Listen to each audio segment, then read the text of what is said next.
6편 6절 말씀부터 7절 말씀까지 봉독을 하겠습니다. 내가 탄식함으로 공핍하여 밤마다 눈물로 내 침상을 띄우며 내 요를 적시나이다.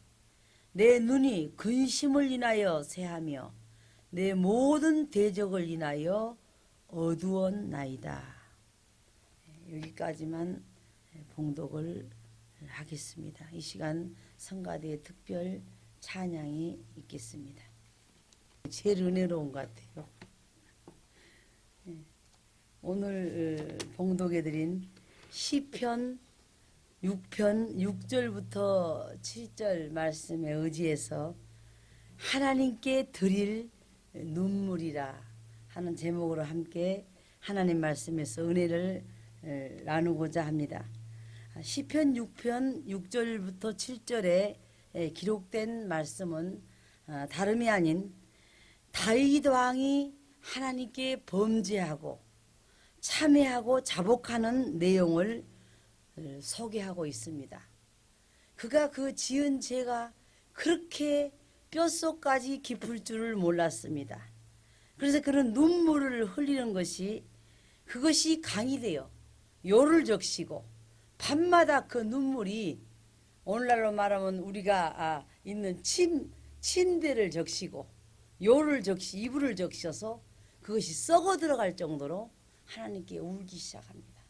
그래서 그 눈물의 기도를 하나님은 들으시는 것을 오늘 성경을 우리는 대하게 되면서 우리가 하나님 앞에 과연 값진 눈물은 어떤 것이 값진 눈물이며 또 그 눈물의 이력은 우리에게 어떠한 하나님이 은혜를 입히시는 것이며 또 어떤 눈물을 하나님께서 가상히 여기시는가를 생각하면서 은혜를 받고자 하는데 그 눈물의 결과가 여러분 결론은 솔로몬이라고 하는 전무후무한 아들을 하나님이 주시는 계기가 되었다는 것입니다.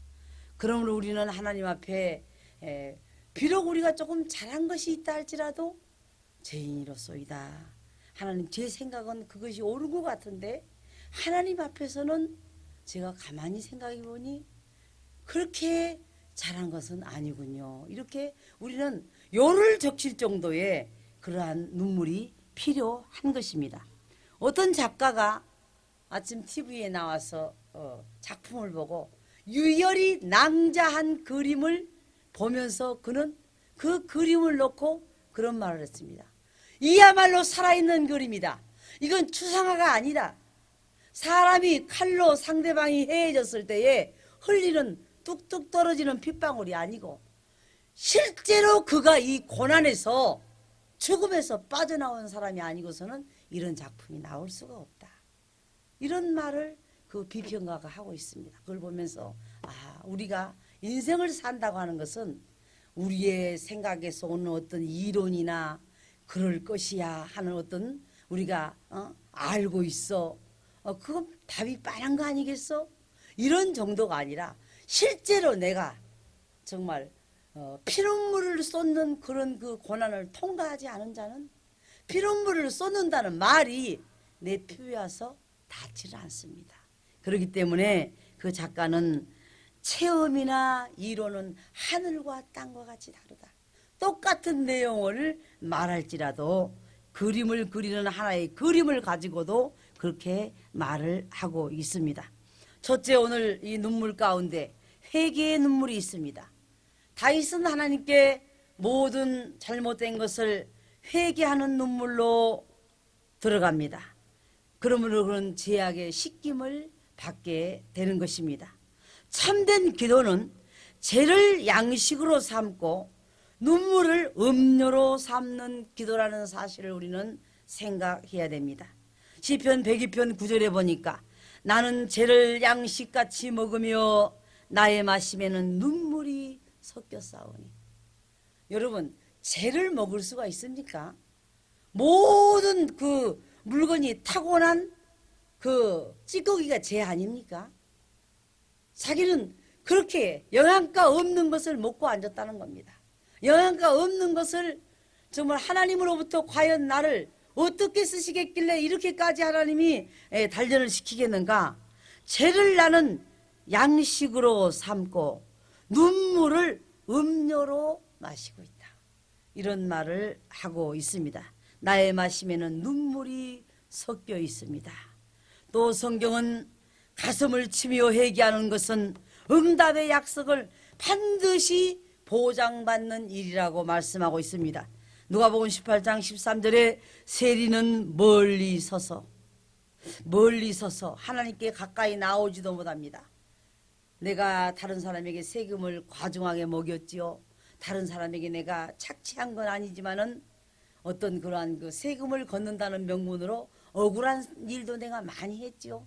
그렇기 때문에 그는 멀리 서서 감히 눈을 들어 하늘을 우러러보지도 못하고 하나님 제가 회개합니다. 이것만 해도 우리가 하나의 어떻게 보면은 정말 그 형식에 의한 어떤 액션일 수도 있어요. 그런데 이 세리는 하나님을 향하여 가까이 나오지도 못하고 하늘을 우러러 바라보지도 못하고 그는 다만 가슴을 치며 가로되 하나님이여 불쌍히 여겨 주시옵소서. 내가 지은 죄악이 너무 많사오니 나를 불쌍히 여겨 주시옵소서. 나는 죄인이로소이다. 요아스 왕은 열왕기하 13장 14절에 엘리사가 죽음 병이 들었을 때에 기양의 엘리사는 이제 오늘 죽을지 내일 죽을지 모르는 그러한 중병에 걸려 있습니다. 이스라엘 왕 요아스가 저에게로 내려가서 내가 왕으로서 다 죽어가고 자기 몸도 관리 못하는 내가 엘리사에게 무슨 내가 복을 받아야 할 이유가 있겠느냐. 그런 것이 아니라 가가지고 그런 말합니다. 그 얼굴에 눈물을 흘리며 엘리사의 얼굴에 눈물이 뚝뚝 떨어지면서 그는 말하기를 내 아버지여 내 아버지여 이스라엘의 병고와 마병이여. 이스라엘이 어려울 때마다 지키시고 이스라엘이 어려울 때마다 기도하고 이스라엘이 어려울 때마다 민족을 살렸던 내 아버지여 내 아버지여 통곡을 하면서 엘리사 앞에서 이 요아스 왕은 눈물을 흘리는 장면을 보게 됩니다. 또 이사야 38장 5절에도 또 히스기야 왕이 병들었습니다. 그때에 너는 가서 히스기야에게 이르기를 이사야 선지자가 신부름을 합니다. 가서 무슨 말을 할까요? 재산을 다 정리하고 이제 빨리 이제 갈 날이 됐으니까 정리하고 빨리 이 땅에서 저 나라로 이사 갈 준비를 하라 그래라. 네 수완이 다 끝났고 너는 이제 여기를 떠나야 된다. 이런 말을 합니다. 그때 여기서 하나님은 그 이사야에게 그가 울기 시작했습니다. 이 히스기야 왕이 하나님께 벽을 향하여 앞이 딱 가로막힌 벽이에요. 나갈 수도 없고 뒤로 물러설 수도 없고 이제는 죽음이라고 하는 단어 외에는 그에게 아무것도 남아있는 게 없습니다. 그런데 거기다가 벽을 향하여 그에게 하나님께 기도하기를 하나님 나를 불쌍히 여기시옵소서.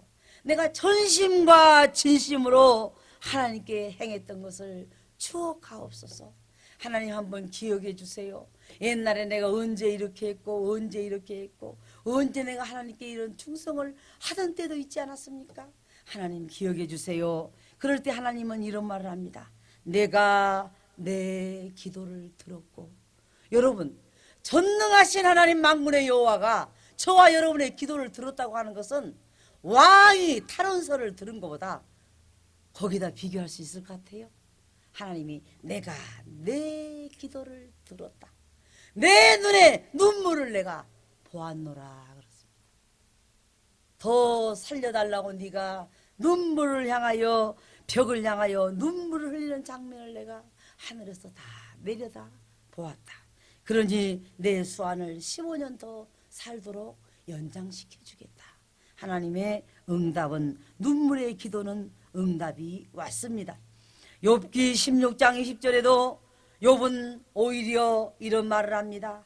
나의 친구는 나를 조롱하나 네가 올바로 살았으면 이런 연단이 왔겠느냐. 네가 바로 살았으면 병들었겠느냐. 네가 제대로 살았으면 자녀가 다 죽었겠느냐. 네가 하나님 뜻대로 살았으면 거지가 됐겠느냐. 이렇게까지 조롱을 하지만은 내 눈은 하나님을 향하여 눈물을 흘리고 할 말이 없어요. 하나님을 향하여 하나님 딸 셋을 내죽었으며 아들 7을 내죽었으며 하나님 하루아침에 왜 이게 다 죽었지요? 다 없어졌지요? 이 말도 감히 못 해봅니다. 하늘을 향하여 눈물을 흘리고 유구무원이란 겁니다. 하늘을 향하여 눈물을 흘리고 하나님을 향하여 어떻게 해달라는 말도 하지 못하고 눈물만 흘리고 이 욥은 있었다는 것입니다. 시편 80편 5절에도 주께서 저희를 눈물 양식으로 먹이시며 타량의 눈물을 마시게 하셨나이다. 여러분 우리가 정말 참 저 사람은 정말 공부 많이 한 사람이야. 저 사람은 정말 법관이 돼도 법 조항을 많이 알아. 저 사람은 또 인생을 살아도 정말 인생의 그 희노애락을 진가를 아는 사람이야. 고생을 뼈가 깊게 한 사람이거든. 이런 사람이라야 인생에 대해서 논하지. 부모가 물려준 재산 가지고 저 사람은 고생을 한 번도 안 해봤대. 저 사람은 그렇게 어려운 걸 모르고 산대. 그게 뭐 그렇게 큰 자랑이 되겠어요? 정말 눈물 어린 빵을 먹어보지 않은 사람은 무슨 가난에 대해서 논할 자격이 없다고 그러잖아요. 그러니까는 아무리 그림을 그리는 걸 보고도 이 사람은 정말 그 현장에서 자기가 죽느냐 상대가 죽느냐 요열이 낭자한 그림이 이건 사실이 있었던 사건을 그린 작가이기 때문에 이 사람은 참 작가다. 그게 얼마나 정말 그 의미가 깊은 말입니까? 이 사람이 총을 쏘니까 저 사람이 쓰러져 죽고 여기서는 피를 흘리고 그런 추상적인 거 누구든지 다 할 수 있다는 겁니다. 그러니까 우리가 사도 바울의 복음이 힘이 있는 이유가 뭡니까? 그 과정을 다 통과했기 때문에 그들에게 가서 여러분이요 안심하시오. 나도 그런 일을 겪었어요. 그런데 하나님께서 거기서 반드시 승리하게 하시던데요. 반드시 이겨서 나오게 하시던데요. 우리 하나님은 반드시 단단한 바위시요 신뢰할 요새요. 하나님은 우리의 방패시던데요. 그걸 다 경험한 이 다윗이나 또는 잘 아는 바울이 할 수 있는 말인 것입니다.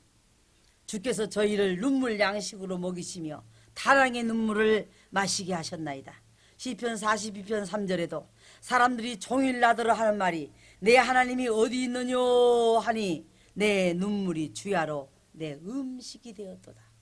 이 말은 무슨 말입니까? 야 웃기지 마라. 네가 하나님이 어디가 있냐? 네가 하나님은 죽었냐?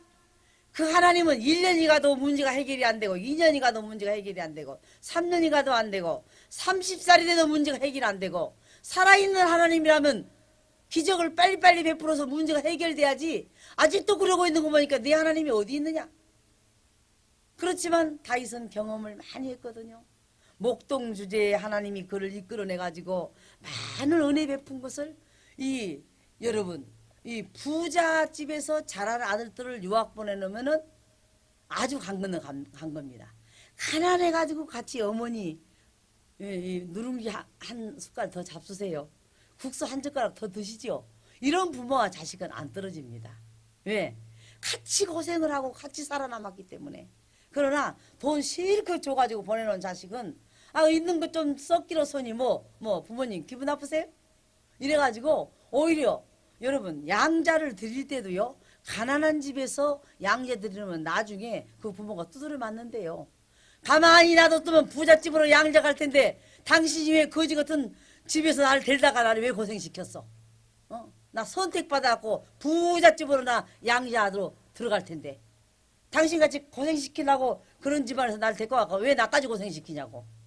키워주고 길러준 거에 감사를 한 것이 아니라 나중에는 막 덤벼들고 싸운답니다. 차라리 가만 놔뒀으면 부잣집이나 걸려 들어갈 텐데. 이게 여러분 우리가 하나님 앞에 정말 많은 사람들이 다윗을 향하여 사람들이 종일 나더러 하는 말이 내 하나님이 어디 있느뇨 하니 내 눈물이 주야로 내 음식이 되었도다. 내 하나님이 어디 있기는 내 마음속에 있고 하늘에 계시고 온 땅에 계시고 천지에 충만하시고 그 말을 할 때마다 다윗은 하나님을 보여줄 수는 없지만은 그는 눈물을 흘린다라고 성경은 말씀을 하고 있습니다. 두 번째로 간구의 눈물을 생각하게 됩니다. 이 간구의 눈물을 통하여서 다윗은 침상을 적시는 일을 하고 있습니다. 간구의 눈물을 흘린 사람은 부끄러움을 당하지 아니합니다.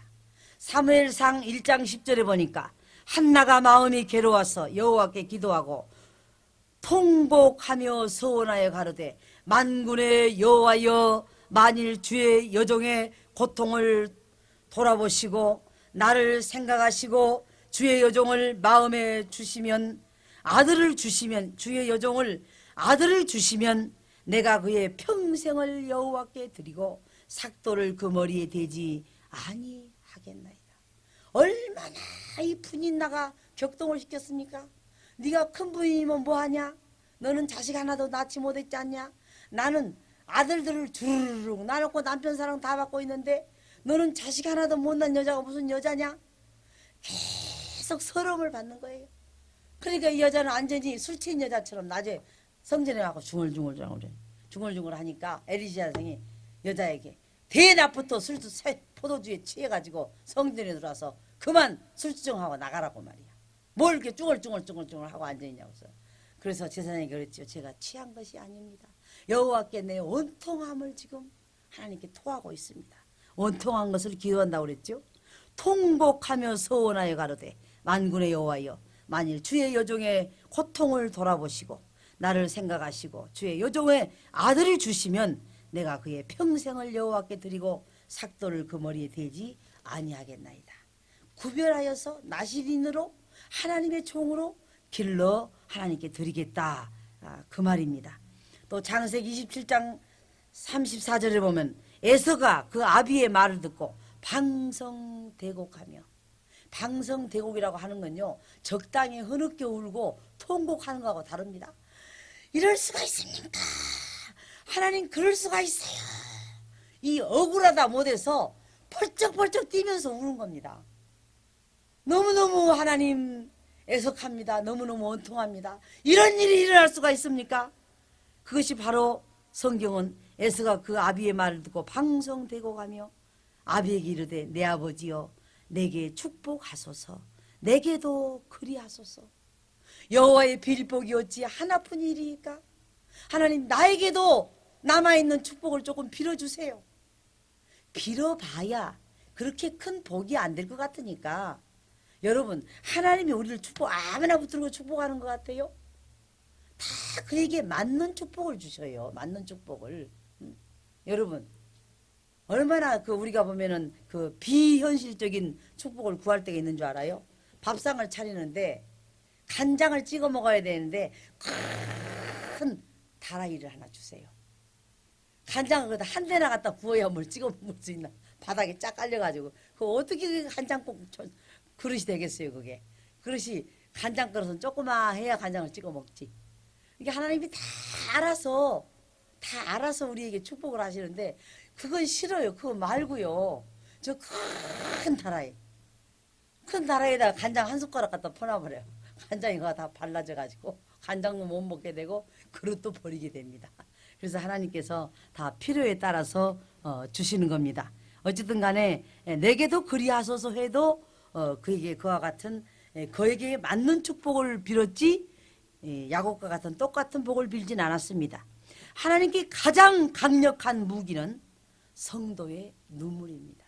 여러분 제가 의학 상식이 없어서도 그랬겠지만요 제가 너무 울었어요. 또 옛날에는 왜 이렇게 또 철학만인 찬송가가 많았어. 요즘에는 찬미 예수 책인가 보니까 그렇게 눈물 흘린 찬송이 없대. 아주 그냥 이 명랑하고 또 예수를 깊이 생각하고 있는데 그때만 해도 서쪽 하늘 붉은 노을 그거 부르면서부터 울기 시작하면 날이 새도록 우는 거야. 영문 밖에 걸어가신 그러다 보면은 날이 새도록 지사람이 자기가 울다가 나중에 눈이 이만큼 부어가지고 그러니까 나중에는 해를 못 보고 이렇게 눈을 못 떠요. 안가에 가니까 그렇게 울면 눈 나빠져갖고 눈 못 보게 됩니다. 실명합니다. 그래요. 그때부터 내가 경고를 안 들었어. 성전에만 가서 앉았으면 눈물이 주야로 음식이 되는 거예요. 주르르 흘러요.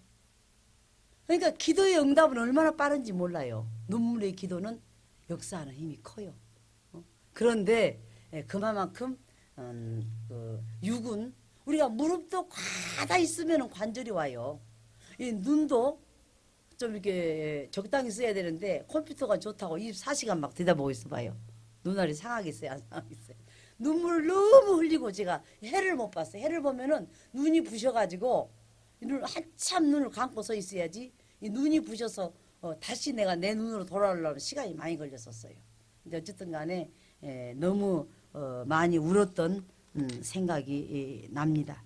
그래서 어쨌든 간에 하나님께 가장 강력한 무기는 성도의 눈물입니다.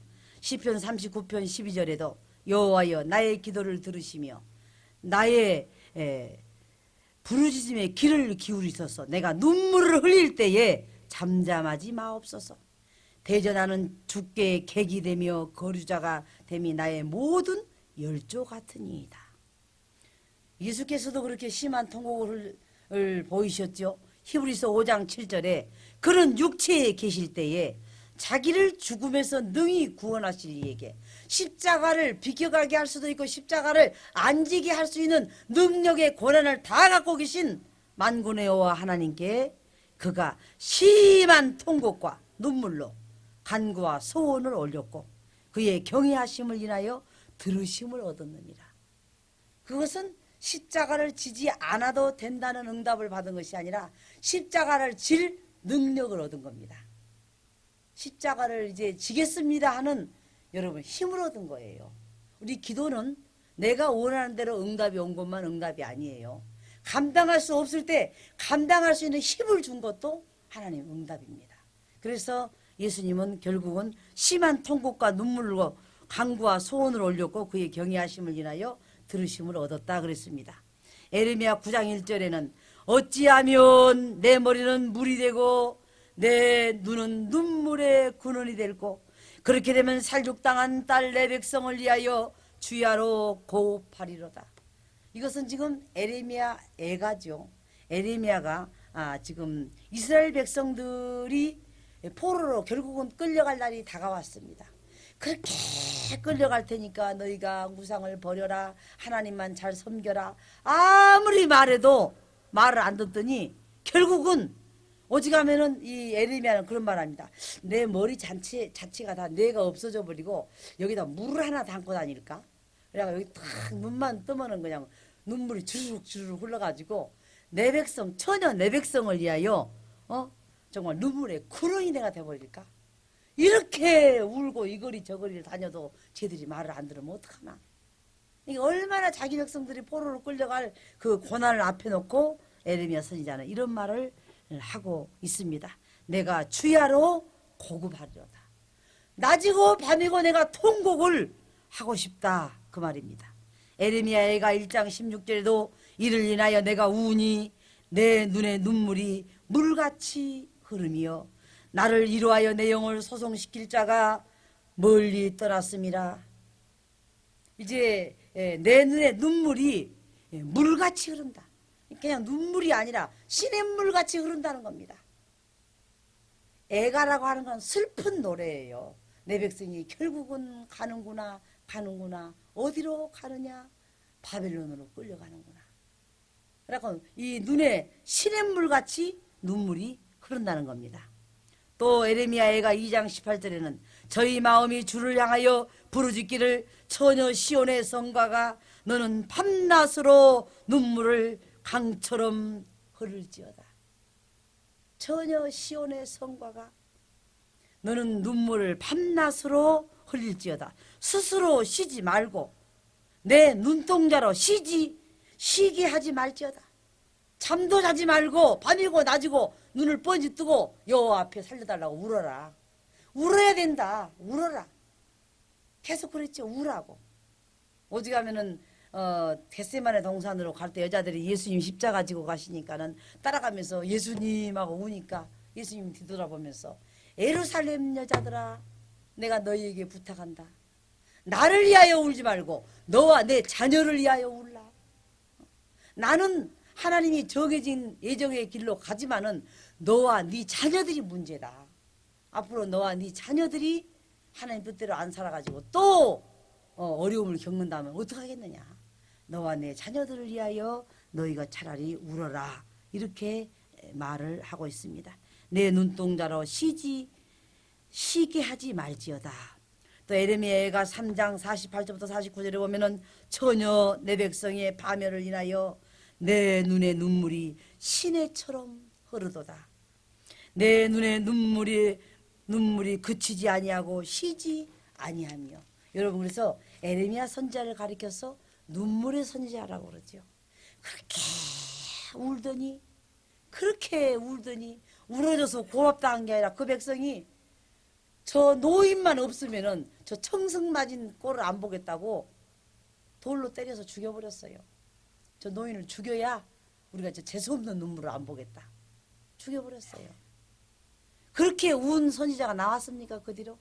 그렇게 그 백성을 위해 통곡하는 선지자가 나왔느냐고요. 안 나왔지요. 시편 119편 136절에도 저희가 주의 법을 지키지 아니하므로 내 눈물이 시냇물같이 흐르나이다. 다윗이 그 어려움 중에서도 연단을 택할지언정 결코 그는 편안함을 택하지 않았습니다.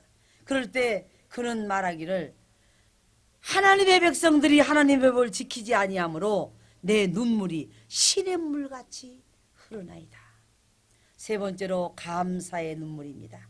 이것은 하나님께 영광을 돌릴 때도 우리는 눈물을 흘리게 됩니다.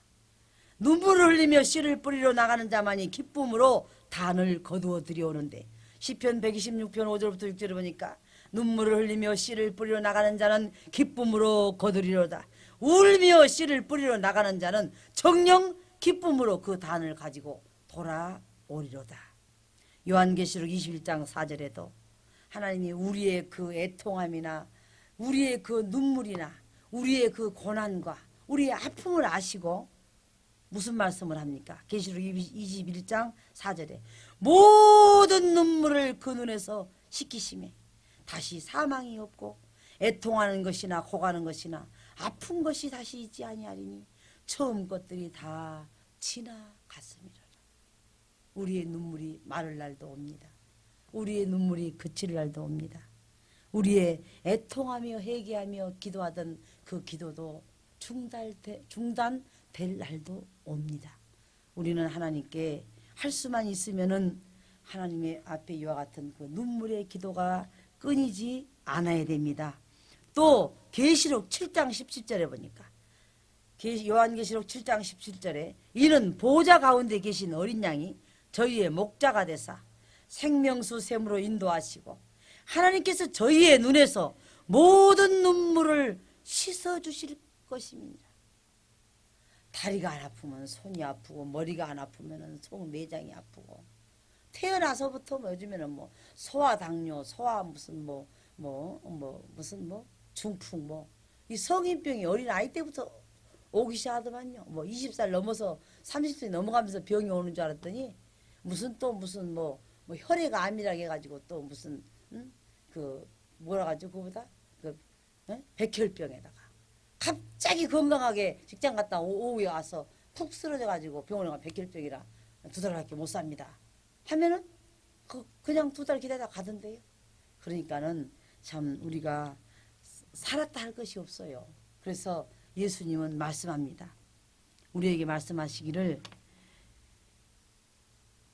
이는 보좌 가운데 계신 어린 양이 저희의 목자가 되사 생명수 샘으로 인도하시고 하나님께서 저희의 눈에서 모든 눈물을 씻어주실 것임이라라. 또 시편 56편 8절에는 나의 유리함을 주께서 계수하셨으니 유리함이란 건 막 떠돌아다니는 겁니다. 여기 가면 좀 편할까? 여기 가면 좀 고통이 없을까? 여기 가면 조금 건강할까? 여기 가면 조금 더 괴로움이 적을까? 나의 유리함을 하나님 계수해 보세요.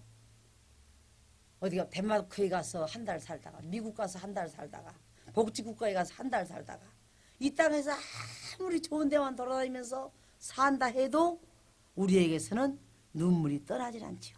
나의 유리함을 주께서 계수하셨으니 나의 눈물을 주의 병에 담으소서. 그런 생각을 해봤어요 한번.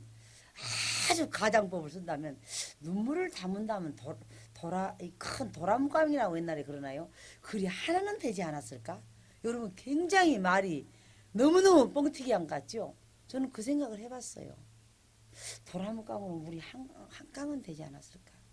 어쨌든 수건으로 밤새 울다 보면 아침엔 그게 이렇게 물이 이렇게 짤 정도는 아니지만 하여간 수건 전체가 다 젖어가지고 그걸 또 울다 닦다 울다 닦다. 옛날에는 그렇게 고급 휴지가 있었습니까?